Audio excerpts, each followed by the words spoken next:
"So," I began, trying to sound as serious and confident as possible. "I'm looking for some gargoyles for my front yard." "Okay," Agnes replied, her voice non-committal. "What size are you thinking?" "Big," I said. "Very big and menacing. I want them to look like they could scare away, well, anything." There was a pause. "Anything in particular?" Agnes asked, a hint of amusement in her voice. "Nosy neighbors," I said without hesitation, "and overzealous HOA presidents." Agnes chuckled. "I think we can handle that." The morning after the gnome genocide, as I'd dramatically dubbed it, my front yard looked wrong. It was too clean, too empty, too compliant. The small, cheerful gnomes, once scattered amongst the flower beds, were gone, packed away in a box in the garage, victims of Beatrice Harding's relentless war on whimsy. I stood on my porch, sipping my coffee, surveying the scene. The grass was neatly mowed, the bushes were trimmed, the flower beds were relatively weed-free. It was a perfectly acceptable suburban yard, a picture of HOA-approved blandness. And it made me want to scream. The yard looked empty, sterile, devoid of any personality. It was exactly what Beatrice wanted. And that's what made me snap, I thought. A feeling of cold fury rising within me. The gnomes had been harmless, a small act of personal expression, a touch of playful rebellion against the suffocating conformity of Coral Ridge Estates. And now they were gone, banished by the Queen of Beige and her clipboard-wielding army. The emptiness of the yard was a physical representation of the HOA's power, a constant reminder of their control, and I was not going to stand for it. I paced around the yard, my mind racing, searching for a solution, a way to fight back, a way to reclaim my right to decorate my own property without fear of HOA reprisal. I could, of course, simply ignore the rules, put the gnomes back out, and face the inevitable fines and legal threats. But that felt unsatisfying. I wanted something more, something bolder, something that would not only defy Beatrice, but would also make a statement, a declaration of independence from HOA tyranny. And then it hit me. A spark of an idea, dark and delicious, began to take shape in my mind. If the HOA had a problem with small, decorative figures, then I'd give them something large. If they hated cheerful gnomes, then I'd give them something menacing. If Beatrice hated my cheerful little gnomes, then she was going to despise what I had in mind. It was time to go Gothic, I thought, a slow, mischievous grin spreading across my face. I envisioned my yard, transformed, no longer a bland expanse of grass, but a dramatic, imposing, slightly terrifying landscape, dominated by creatures of stone and shadow. It was the perfect solution, the ultimate act of petty revenge, and a way to exploit the HOA's own rules against them. My descent into the world of Gothic architecture and monstrous statuary began, as all great and terrible ideas do, with the internet. I needed to find the perfect replacements for my banished gnomes, something that would be both aesthetically striking and utterly HOA-proof. My browser history went from lawn gnome care tips to gargoyle statues for sale and are gargoyles considered good luck? In record time, I chuckled as I delved into the surprisingly vast online marketplace for Gothic decor. I discovered that gargoyles, those grotesque winged creatures that adorn medieval cathedrals and castles, were not just relics of the past. They were readily available in a variety of sizes, materials, and levels of menacing detail. I learned about their history, their symbolism. Apparently, they were originally designed to ward off evil spirits, which seemed oddly appropriate. and their various architectural styles. I also researched large-scale outdoor sculptures, exploring the world of abstract art, modern installations, and monumental statues. I needed to understand the legal and logistical challenges of placing something big in my front yard. I needed to make sure that my plan, however audacious, was also feasible. And, of course, I revisited the dreaded HOA bylaws, searching for any clause, any phrase, any vaguely worded regulation that might prohibit my plan. And to my delight, I found a crucial loophole. The HOA rules specifically banned small decorative figures, with figures being the key word. There was nothing about large sculptures. There was nothing about abstract art. There was nothing about gargoyles. The HOA, in their obsession with controlling the minutiae of suburban life, had overlooked the possibility of a large-scale Gothic rebellion. They'd left the door wide open, and I was about to storm through it, armed with stone creatures and a burning desire for revenge. I started sketching, rough ideas of placement and scale, my grin widening with each stroke of the pencil. This was going to be epic. My lawn gnomes were my little rebellion, a quiet, colorful protest against the beige monotony of Coral Ridge estates. They weren't anything fancy, just a collection of cheerful little fellows, scattered amongst the flower beds. A fisherman gnome, eternally casting his line into a patch of petunias. A gnome reading a book, perched precariously on a moss-covered rock. Even a gnome riding a tiny, ceramic snail, forever frozen in a slow-motion race across the lawn. I found them amusing. They added a touch of whimsy to my otherwise ordinary suburban yard.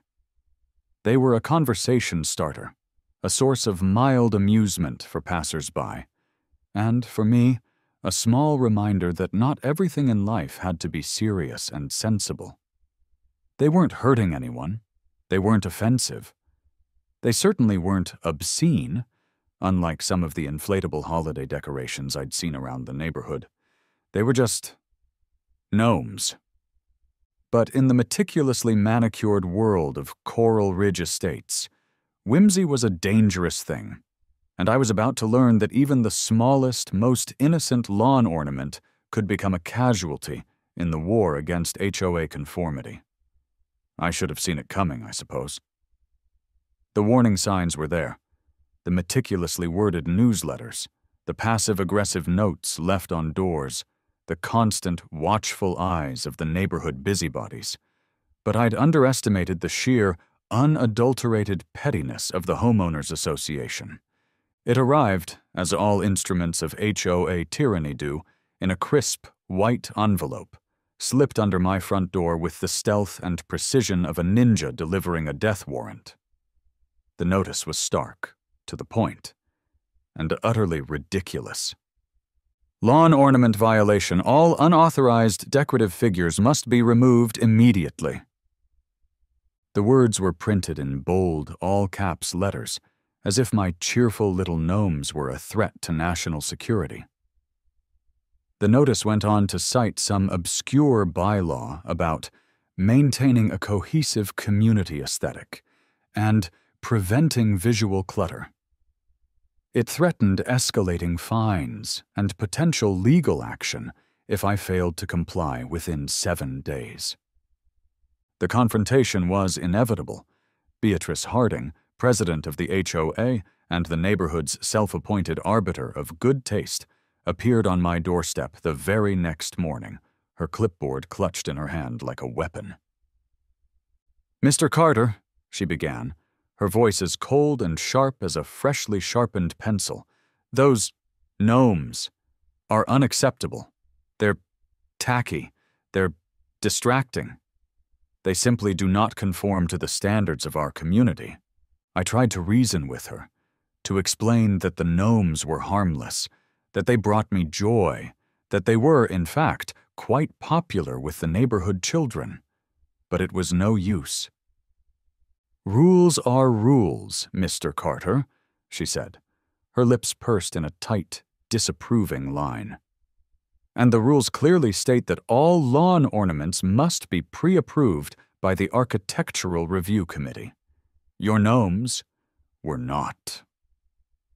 She said the last sentence with such finality as though she'd condemned them to death.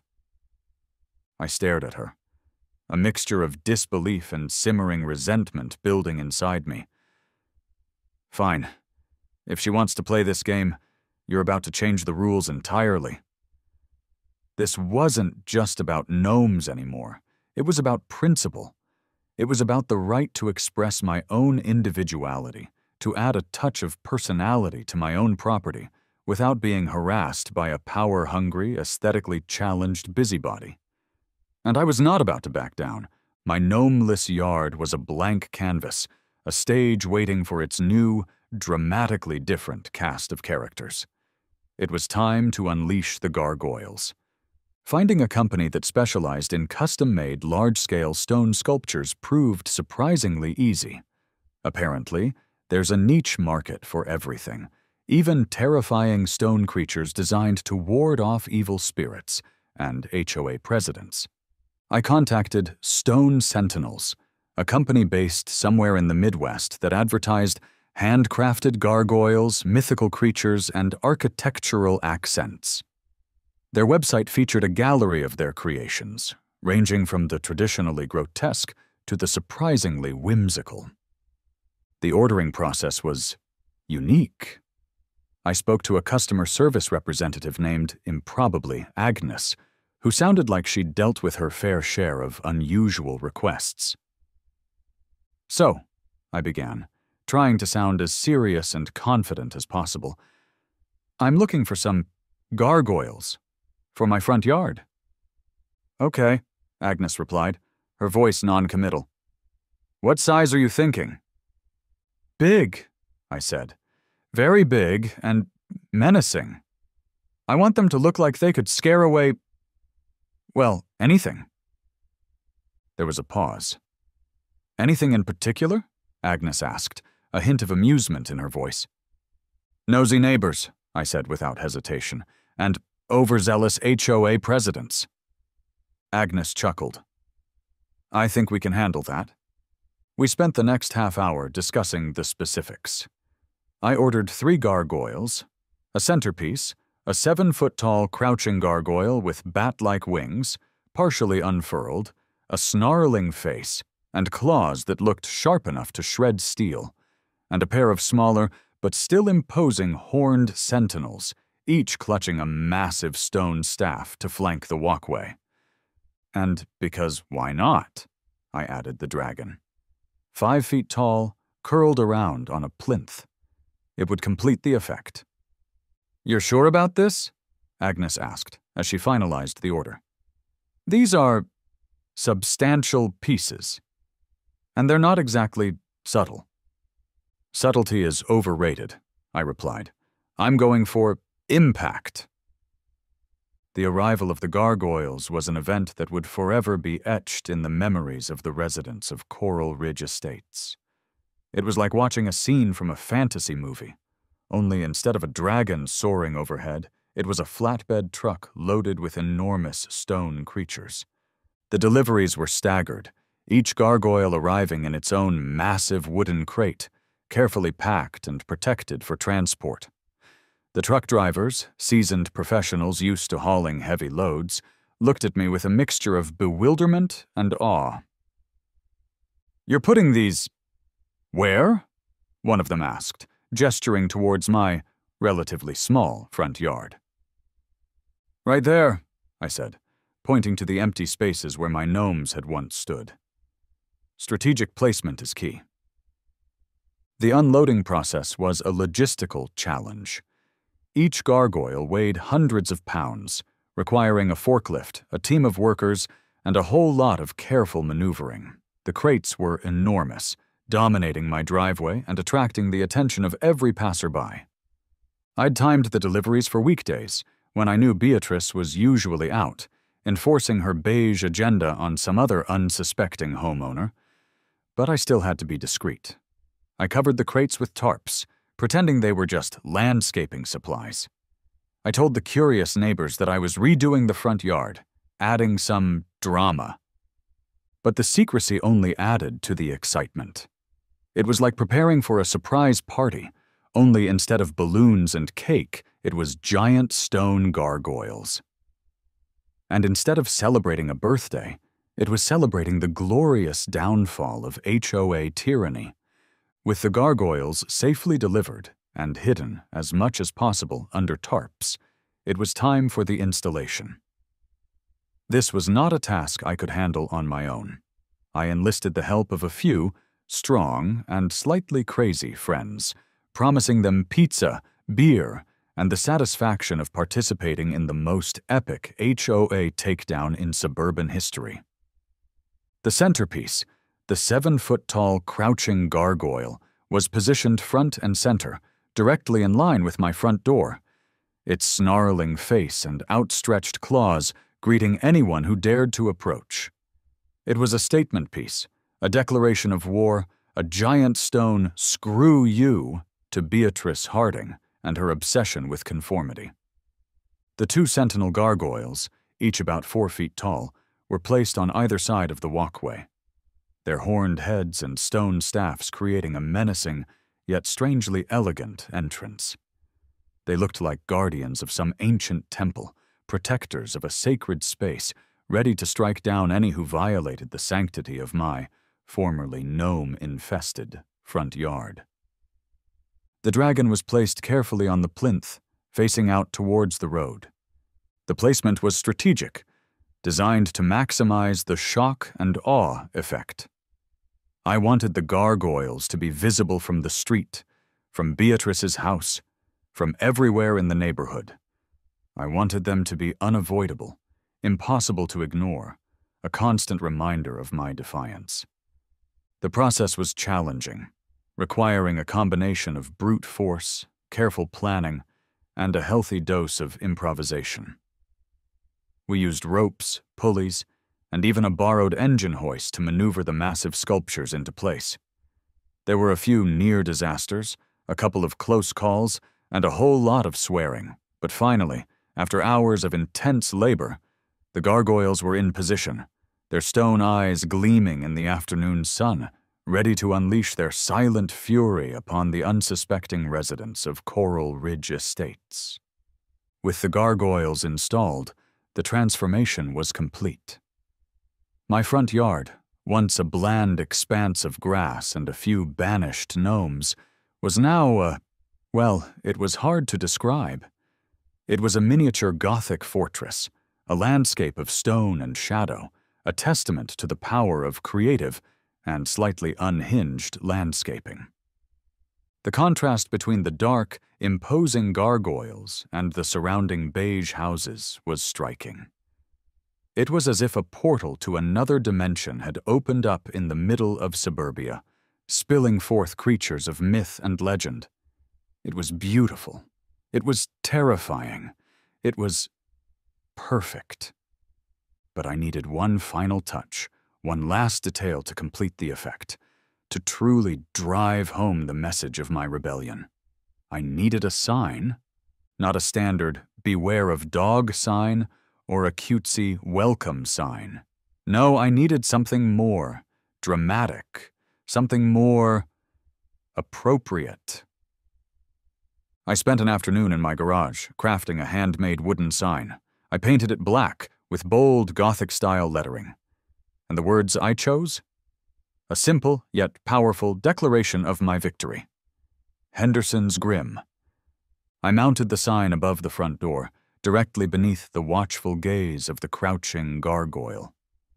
It was the final, glorious touch, the perfect finishing flourish to my masterpiece of petty revenge. It was beautiful. It was terrifying. It was perfect. And it was all completely 100% HOA loophole compliant, probably, I thought, surveying my creation with a mixture of pride and amusement. The stage was set. The gargoyles were in position. And Beatrice Harding was about to have a very, very bad day. The unveiling of Henderson's Grim was a moment I'd been eagerly anticipating, and Beatrice Harding's reaction did not disappoint. It was a symphony of outrage, a masterclass in Karen-esque meltdown, a performance that deserved an award, or, at the very least, a restraining order. I'd strategically timed the reveal for a Saturday morning, knowing that Beatrice took a meticulously scheduled power walk through the neighborhood at precisely 8 a.m. I was waiting, coffee in hand, hidden behind the curtains of my living room window, ready to witness the glorious spectacle. And then it happened. She rounded the corner, her pastel pink tracksuit a jarring contrast to the gray stone of my newly installed gargoyles. She saw them, and she stopped. Her reaction was visceral. It was a full-body experience. Her jaw dropped, her eyes widened, and her face went through a series of colors that I didn't even know were possible. She looked like she'd just stumbled upon a nest of vipers, or perhaps a particularly offensive display of improperly placed garden gnomes. Then, the scream. It wasn't just a scream, it was a primal shriek, a sound that seemed to tear through the quiet morning air, shattering the peace of Sunridge Estates. It was a scream that could curdle milk, shatter glass, and probably scare small children into behaving for weeks. This is an outrage, she shrieked, her voice reaching a pitch that could only be described as ear-splitting. She stormed towards my house, her fists clenched, her clipboard clutched to her chest like a shield. "You've turned your yard into a graveyard. It's demonic." I emerged from behind the crouching gargoyle, a picture of calm, unruffled composure. "Good morning, Beatrice," I said, my voice dripping with feigned politeness. "I see you've noticed my new additions. What do you think? I was going for a gothic, yet welcoming vibe." "They're gargoyles!" she roared, her face now a shade of purple that I'd previously only seen on particularly ripe eggplants. "Giant, hideous, terrifying gargoyles. They're not gnomes." "Exactly," I replied with a smile. "They're architectural accents, Beatrice, a tribute to Gothic design, a celebration of stone craftsmanship, and, as I'm sure you're aware, the HOA guidelines specifically prohibit small decorative figures. These," I gestured towards the towering gargoyles, "are clearly not small. Nor are they figurines. They are sculptures." Watching Beatrice's face contort with rage and horror was more satisfying than any perfectly manicured lawn could ever be, I thought, struggling to suppress a laugh. She sputtered, she fumed, she threatened. But it was all for naught. The gargoyles were here to stay. My inbox, almost immediately, began to fill up. Email after email, all from the HOA. Forwarded, no doubt, by a furious and desperate Beatrice. Beatrice, predictably, did not take her defeat lying down. She launched an all-out assault on my gargoyles, attempting to use every weapon in her bureaucratic arsenal to force their removal. She called an emergency HOA meeting, demanding immediate action. She cited obscure bylaws, misinterpreted zoning regulations, and even tried to claim that the gargoyles were a public safety hazard. Apparently, she was concerned that they might fall over and crush someone, despite the fact that they were securely anchored to concrete foundations. She presented a slideshow of evidence, featuring blurry photos of the gargoyles, taken from unflattering angles and accompanied by captions like "demonic influence" and "a threat to property values." But it was no use. The HOA's lawyer, the long-suffering Mr. Henderson, a familiar face in my suburban battles, was forced to explain, yet again, that there was nothing they could do. The gargoyles, he pointed out, were technically sculptures, not figurines, and therefore not subject to the HOA's ban on small decorative figures. There were no size restrictions on architectural accents, and the gargoyles, while certainly unconventional, did not violate any existing rules or regulations. But, they're gargoyles!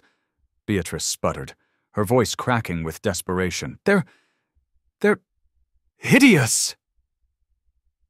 Beauty is in the eye of the beholder, Beatrice, I said calmly. And frankly, I find them quite charming. They're also, as Mr. Henderson has pointed out, perfectly legal.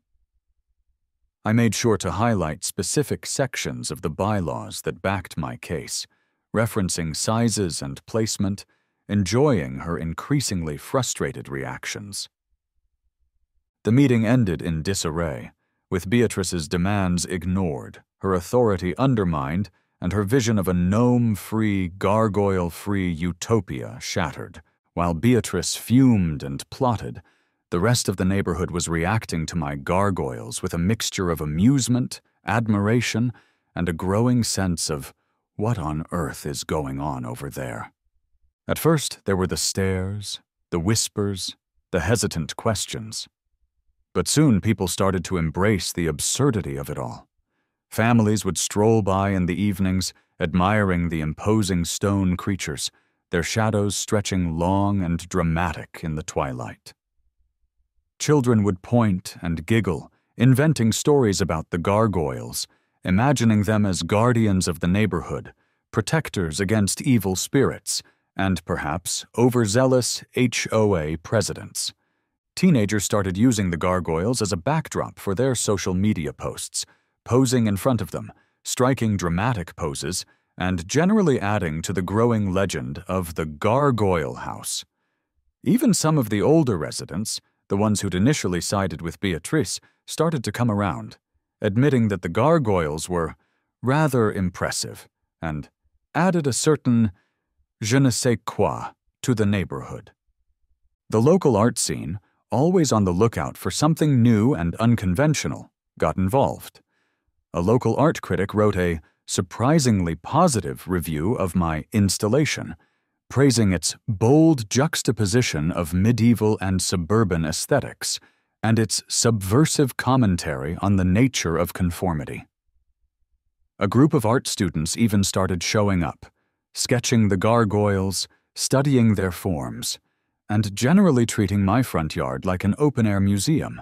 It was a bizarre, unexpected, and utterly delightful turn of events. My act of petty revenge had inadvertently transformed my house into a local landmark, a source of community amusement, and a surprisingly popular destination for art enthusiasts. Beatrice, desperate to find some way to retaliate, resorted to her last, most pathetic weapon: the noise complaint. She claimed that the gargoyles were emitting disturbing noises, that they were disrupting the peace and quiet of the neighborhood, and that they were, in short, a public nuisance. Of course, the gargoyles were made of stone. They were silent. They did not emit any noises, disturbing or otherwise. But Beatrice was not to be deterred. She filed a formal complaint with the city, demanding that an investigation be launched into the unnatural sounds emanating from my property. And that's when I got my second stroke of genius. If Beatrice wanted noise, I'd give her noise. But I'd give it to her in a way that was both legally compliant and utterly gloriously inappropriate. I purchased a set of high-quality weatherproof speakers, and I carefully concealed them inside the gargoyles, wiring them to a sound system in my garage. And then I found the perfect soundtrack: Gregorian chants. At precisely 3 a.m. the next morning, a deep, resonant, echoing chant filled the night air of Sunridge Estates. It was the sound of monks singing ancient hymns, a sound that was both beautiful and strangely unsettling, especially when emanating from a collection of stone gargoyles in the middle of a suburban neighborhood. Beatrice, I later learned, was not amused. She called the police. She called the HOA. She even, reportedly, called a local exorcist, convinced that my gargoyles were possessed by some kind of demonic spirit. But it was all for naught. The police, after checking the decibel levels, which were, of course, well within the legal limits, informed her that there was nothing they could do. The HOA, already defeated and demoralized, simply shrugged.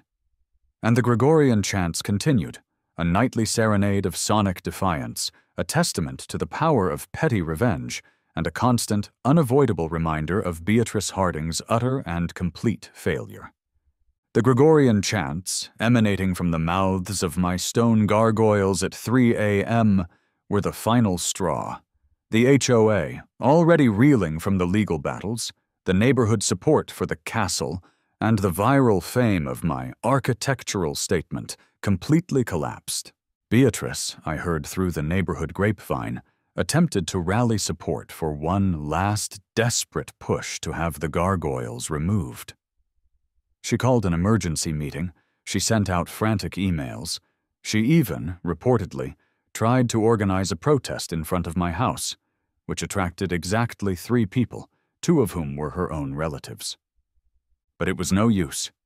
The HOA members, tired of her constant complaining, exhausted by her endless battles, and secretly amused by my increasingly elaborate acts of defiance, had had enough.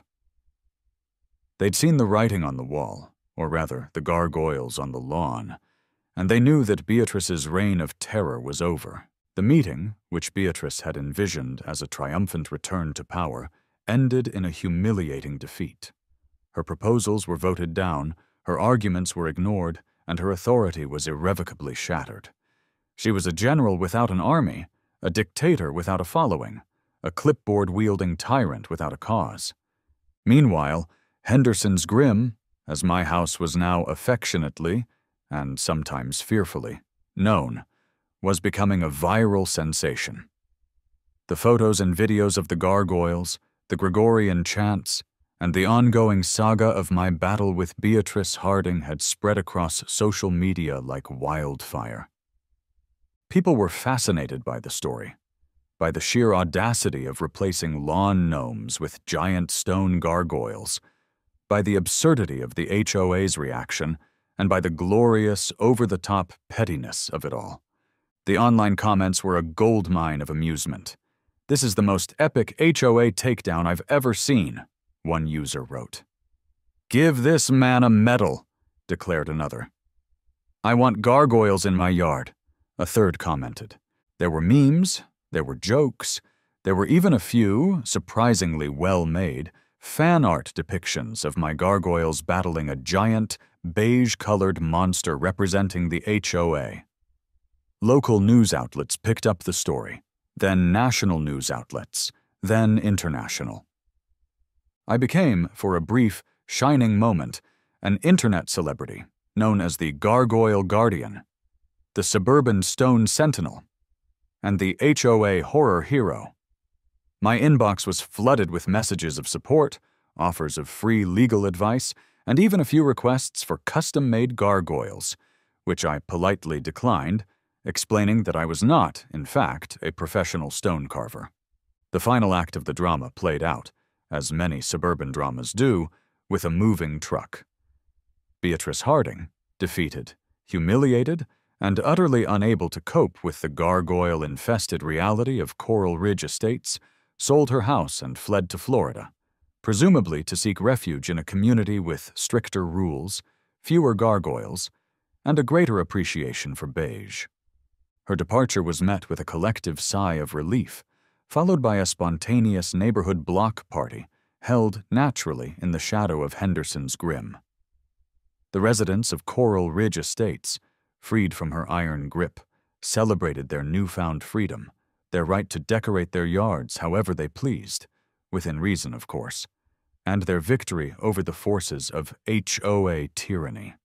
The HOA, now leaderless and exhausted, effectively ceased to exist as a force of oppression.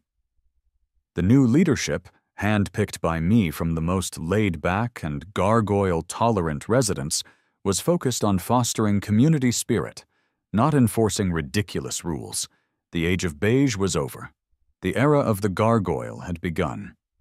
And so I remained, the unlikely lord of my Gothic domain, the accidental champion of suburban freedom. Henderson's Grim stood as a proud monument to my victory, a constant reminder that even the most powerful HOA could be defeated with a little bit of creativity, a lot of determination, and a few strategically placed gargoyles. It was a crisp autumn morning. I was sitting on my porch, sipping my coffee, watching the sunlight glint off the stone wings of my 7-foot-tall gargoyle. The neighborhood was quiet, peaceful, and for the first time in a long time, genuinely happy. A new neighbor, a young couple who'd just moved in down the street, walked by. "Excuse me," the woman said. "We're new to the neighborhood. We were just wondering, what's the deal with all the gargoyles?" I smiled.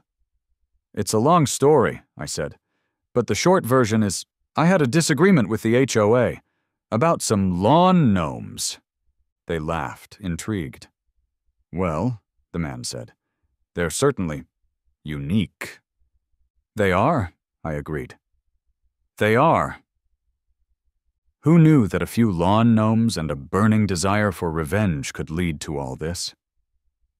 I guess sometimes you just gotta embrace the darkness to find your peace, I thought, as I watched the new neighbors walk away, shaking their heads and chuckling. I raised my coffee mug in a silent toast. To Henderson's Grim, may it forever stand as a monument to the triumph of Gothic horror over HOA tyranny, and a warning to all future enforcers of suburban blandness.